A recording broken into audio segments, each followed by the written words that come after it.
Halo semuanya, nama saya Dan Merevin dari kelompok 4. Di sini kami ingin mempresentasikan manajemen dan audit sistem informasi kami.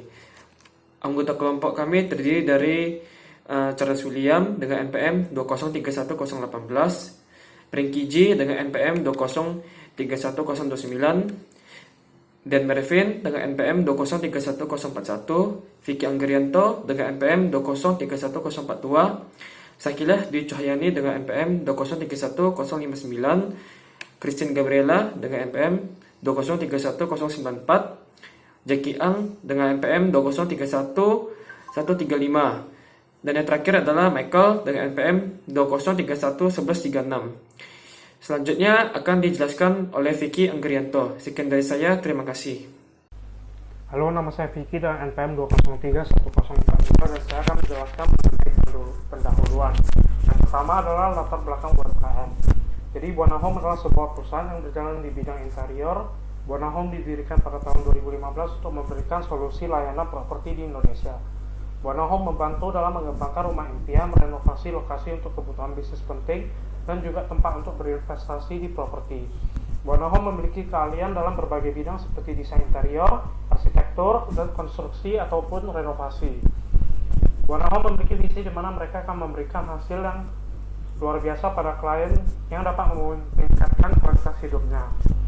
Dan juga memiliki misi di mana mereka memungkinkan klien untuk mewujudkan rumah dan properti impiannya. Sekian penjelasan saya. Untuk slide pinjam pustaka akan dijelaskan oleh Michael. Hai teman-teman, perkenalkan nama saya Michael dengan NPM 2031136. Pada video kali ini saya akan melanjutkan pembahasan dari teman saya, yaitu saya akan menjelaskan bagian pinjam pustaka dari artikel kami. Yang pertama itu kami mengambil pengertian audit sistem informasi menurut Alvin, Ahrens, dan James K. Menurut mereka, audit sistem informasi adalah proses pengumpulan dan juga evaluasi atas berbagai bukti yang ada agar bisa menentukan derajat kesesuaian antara setiap informasi dan juga kriteria yang sebelumnya sudah ditetapkan. Selanjutnya, tujuan dari audit sistem informasi tersebut yaitu ada 4. Yang pertama, mengamankan aset. Kedua, menjaga integritas data. Terus, menjaga efektivitas sistem dan menjaga efisiensi sistem. Kemudian, apa itu audit operasional menurut kami? Audit operasional adalah cara pemeriksaan perusahaan dalam menjalankan bisnis dengan tujuan meningkatkan efisiensi dan efektivitas bisnis. Yang terakhir, tujuan audit sistem informasi dari audit kami adalah 1. Memahami bagaimana proses, kebijakan, prosedur, dan jenis manajemen di masa depan menghasilkan efektivitas dan efisiensi maksimal. 2. Menetapkan dampak potensial dari keberhasilan dan kegagalan di bidang operasional tertentu. 3. Melakukan perbaikan dan cara memitigasi risiko serta meningkatkan peluang bisnis. 4. Memberikan analisis objektif, penilaian, rekomendasi, dan feedback terkait kegiatan digital. Sekian dari saya, terima kasih. Selanjutnya nanti metodologi akan dijelaskan oleh anggota berikutnya.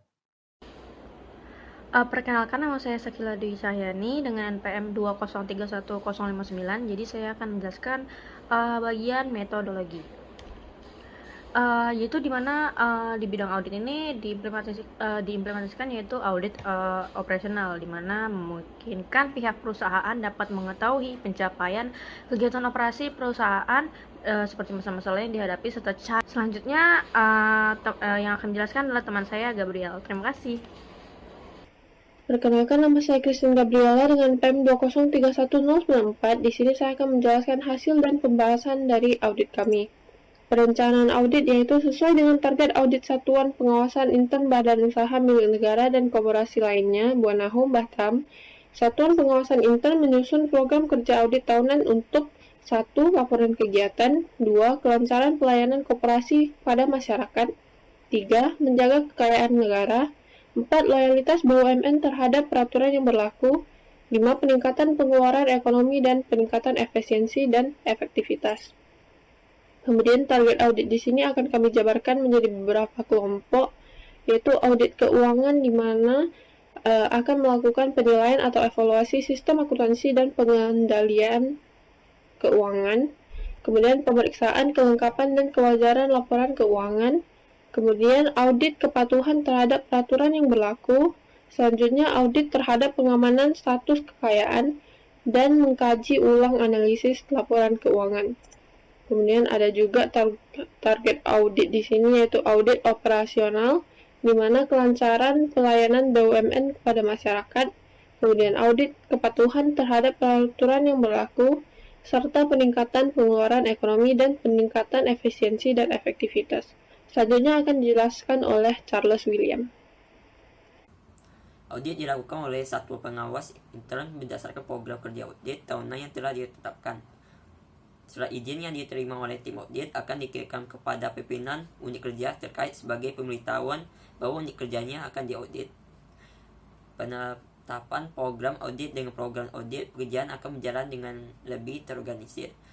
Tim audit memperoleh informasi latar belakang tentang kegiatan yang akan diaudit dengan melakukan dashboard, yaitu mengumpulkan informasi seperti struktur organisasi, uraian tugas, peraturan, dan prosedur yang berlaku.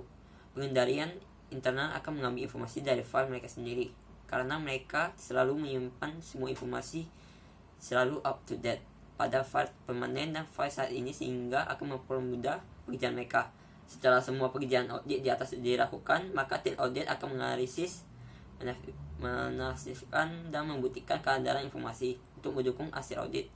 Dengan melakukan kegiatan tersebut, tim audit akan dapat mengetahui apakah seluruh kegiatan yang dilakukan oleh audit sesuai dengan ketentuan yang berlaku. Tim audit akan menerbitkan laporan interim kepada unit kerja terkait yang memerlukan perhatian segera. Jika audit setuju dengan laporan interim, maka laporan hasil audit dapat dibuat secara langsung. Tetapi untuk meyakinkan temuan audit dan rekomendasi atas laporan interim, dan apabila audit tidak menerima isi laporan interim, maka tim audit akan mengadakan konferensi tertutup untuk membahas dan mengaji kesimpulan dan rekomendasi. Diskusi dan tinjauan ini membantu memastikan bahwa tidak ada kesalahpahaman atau salah tafsir atas fakta isi laporan interim diterima oleh audit, baik pada saat laporan interim maupun pada konferensi tertutup. Akan diberikan rekomendasi kepada direksi dan kepala audit untuk melakukan tindakan pembaikan guna memperbaiki kelemahan-kelemahan berdasarkan rekomendasi tim audit. Sekian dari saya, yang berikutnya akan dijelaskan oleh Brengki. Halo semua, nama saya Brengki Ji dengan NPM 23109. Sekarang saya akan menjelaskan mengenai laporan tindak lanjut hasil audit. Yang pertama, berdasarkan struktur di atas, laporan hasil audit sebaiknya dipublikasikan secara tertulis dan hanya disampaikan kepada Direktur Utama Buana Home Batam. Laporan hasil audit juga memberikan informasi yang layak sebagai masukan bagi pihak terkait, dengan memberikan laporan hasil audit dengan temuan dan rekomendasi yang konstruktif untuk perbaikan. Yang kedua, setiap laporan hasil audit ditandatangani oleh Kepala Satuan Pengawas Intern dan berdasarkan laporan hasil audit tersebut, yaitu Direktur Utama Buana Home Batam. Unit kerja terkait merupakan saran atau rekomendasi yang bersifat membangun untuk perbaikan setiap temuan permasalahan pada laporan hasil audit. Berdasarkan disposisinya, unit pengendalian internal akan memantau kegiatan unit kerja terkait untuk memastikan apakah mereka telah mengambil tindakan korektif yang tepat dan mencapai hasil yang diinginkan, atau internal unit control berasumsi bahwa mereka tidak mengambil tindakan korektif untuk memperbaiki kelemahan mereka. Kemudian yang keempat, disposisi Direktur Utama akan diteruskan ke security jika ada tindakan pendisiplinan atau indikasi korupsi yang dilakukan oleh pegawai Buana Home Batam untuk melakukan investigasi intensif. Setelah pemeriksaan selesai, pihak keamanan akan membuat berita acara pemeriksaan yang dilampiri dengan rekomendasi hukuman. Yang kelima, berdasarkan pemeriksaan berita acara, direksi akan mengambil keputusan yang bervariasi tergantung pada jenis pelanggaran atau penyimpangan yang dilakukan oleh karyawan Buana Home Batam. Untuk pemberhentian sementara, direksi sebelum mengambil keputusan harus menginformasikan dan meminta pertimbangan atau pendapat dari Ikatan Karyawan Timah, apakah karyawan tersebut layak untuk diberhentikan sementara atau tidak, sesuai dengan perjanjian kerjasama antara karyawan Buana Home Batam dan gabungan karyawan Timah. Kemudian pendapat dari gabungan karyawan Timah disampaikan kepada pengurus direktur sebagai masukan untuk masalah. Kemudian, sedangkan untuk pelanggaran yang tinggi dan tidak dapat diselesaikan secara internal, misalnya pelanggaran hukum oleh pegawai Buana Home Batam dan pelanggarannya berdampak signifikan terhadap perusahaan, maka direksi akan melimpahkan masalah tersebut kepada pihak luar, yaitu pengacara. Yang terakhir, selain disampaikan kepada direksi, laporan hasil audit juga diinformasikan kepada komite audit sebagai akibat dari penerapan good corporate governance oleh Buana Home Batam. Sekian dari saya, akan dilanjutkan oleh Jeki. Perkenalkan, nama saya Jeki dengan NPM 2031135. Di sini saya ditugaskan untuk menjelaskan bagian kesimpulan dari audit kami beserta saran.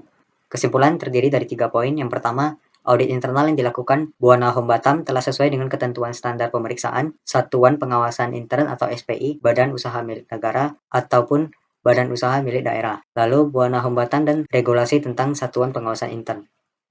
Kemudian, yang kedua, perencanaan audit diwujudkan dengan membentuk program kerja pengawasan tahunan atau PKPT secara jelas dan rinci, sehingga kegiatan audit yang dilakukan oleh Satuan Pengawasan Intern memiliki arah yang jelas. Namun dalam pelaksanaannya masih ditemukan kinerja audit yang tidak sesuai dengan jadwal waktu audit. Sebab pada saat pelaksanaan PKPT, Direktur membawahi SPI dengan instruksi khusus untuk melakukan audit terhadap hal-hal tertentu, yaitu audit non-PKPT. Akibat dari audit non-PKPT ini, beberapa perencanaan PKPT tidak dapat dilaksanakan sesuai jadwal karena keterbatasan pegawai di unit pengendalian intern yang menyebabkan pembatasan waktu untuk melakukan audit PKPT berdasarkan waktu yang dijadwalkan. Namun demikian, beberapa bagian dari audit PKPT yang belum dapat dilaksanakan pada saat itu akan dilaksanakan pada tahun berikutnya. Lalu, poin ketiga, kegiatan audit yang dilakukan oleh Satuan Pengawasan Intern didasarkan pada jadwal PKPT yang telah ditentukan sebelumnya.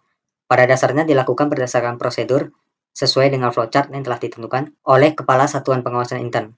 Namun dalam prakteknya, beberapa kegiatan audit yang dilakukan oleh Internal Control Unit, tim audit tidak menetapkan program audit, padahal program audit merupakan bagian dari prosedur audit yang harus diikuti oleh mereka ketika melakukan audit. Itu semua karena tim audit sudah berpengalaman dan terbiasa melakukan audit ke unit kerja terkait, sehingga mereka sudah tahu apa yang harus produsen lakukan selama melakukan audit.